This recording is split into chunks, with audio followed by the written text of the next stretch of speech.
आज आहे 21 सप्टेंबर 2023. मी सर्व शेतकऱ्यांना, महाराष्ट्रातल्या सगळ्या शेतकऱ्यांना म्हणलं होतं की 21 तारखेपासून पाऊस सुरू होणार आहे. खरं तर कालच राज्यामध्ये पाऊस सुरू झाला आणि परत मग हे सांगण्यासाठी कशामुळे फोन आपला मेसेज केला, कारण की 21 सप्टेंबरच्या आज तुम्ही तुमचं सोयाबीन काढून घ्या. तुम्ही बघा, हे माझ्या शेतामध्ये हे सोयाबीनचं क्षेत्रफळ आहे आणि या ठिकाणी ही सगळी मी हार्वेस्टरनं म्हणजे 2 दिवसापासून सोयाबीन काढलेली आहे. हे हार्वेस्टरनं काढलेली आहे आणि हे हार्वेस्टरनं काढत या ठिकाणी हे एवढं मोठं निघालं आहे. आणि या ठिकाणाहून सर्व शेतकऱ्यांसाठी अंदाज दिला नाही. सर्व शेतकऱ्याला सांगितलं की शेतकऱ्यांनो, तुम्ही काय करा, आज पण दुपारपर्यंत तुम्ही तुमचं सोयाबीन असेल ना झाकून ठेवा, कारण की आज दुपारनंतर पाऊस येणार आहे. राज्यात सांगायचं झालं तर म्हणजे 21 तारखेपासून ते 2 ऑक्टोबरपर्यंत राज्यात खूप मोठा पाऊस पडणार आहे. म्हणून हा अंदाज लक्षात घ्यायचा. तो पाऊस तुम्हाला एक सांगतो, महाराष्ट्रामध्ये 42,000 गाव आहेत, तर प्रत्येक गावाला ह्यामध्ये 2 तारखेपर्यंत 2 ऑक्टोबरपर्यंत 3दा पाऊस येऊन जाणार आहे. म्हणून हा अंदाज लक्षात घ्यायचा. परत सर्व शेतकऱ्याला सांगू इच्छितो की राज्यामध्ये काय झालं की आता म्हणजे कालच पूर्व विदर्भाकडे पाऊस सुरू झाला.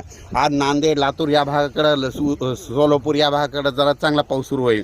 त्याच्यानंतर दुपारनंतर आणखी बऱ्याच भाग, राज्यातला भरपूर भाग कव्हर करेल. पण रात्रीच्याला मात्र बऱ्याच ठिकाणी असा पाऊस चालू झालेला दिसेल. पण 21, 22, 23 पर्यंतपासून ते जवळजवळ सांगायचं झालं तर 2 ऑक्टोबरपर्यंत हा पाऊस राज्यात चालूच राहणार आहे. म्हणून हा अंदाज लक्षात घ्यायचा. त्याच्यात सांगायचं झालं तर 24-25च्या दरम्यान, 24-25, 26-27च्या दरम्यान उत्तर महाराष्ट्राकडं खूप देखील पाऊस पडणार आहे, मुसळधार पाऊस पडणार आहे. म्हणून गोदावरी नदीला परत पूर येणार आहे. म्हणून गोदावरी काठच्या लोकांनी आपण आपलं पाईपलाईन असं मोटर असं काढून घ्यावे, कारण की परत त्या जायकवाडी धरण 100% भरलेलं आहे, त्याचं पाणी सोडावं लागणार आहे. त्याच्यामुळे तुम्ही काय करा, आता सतर्क म्हणून तुम्ही काय करा, तुम्ही तुमचं मोटर वगैरे काढून घ्या.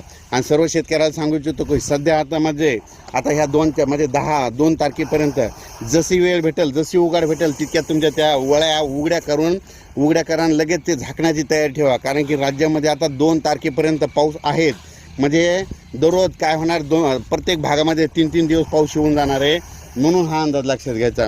पण राज्यात सांगायचं झालं तर आपण एकदा सांगितलं होतं की राज्यात 21 तारखेला पाऊस सुरू होणार आहे.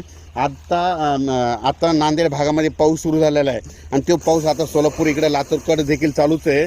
आणि आणखीन महाराष्ट्रामध्ये आज दुपारनंतर बऱ्याच ठिकाणी पाऊस जाणार आहे. म्हणून हा अंदाज लक्षात घ्यायचा.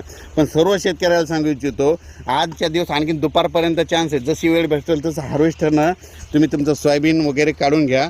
आणि सोयाबीन काढल्याच्यानंतर त्याला ऊन द्यावं लागतं. म्हणून हे देखील सगळ्यांना लक्षात द्यायचं. अचानक वातावरणात बदल झाला तर लगेच एक मेसेज दिला जाईल.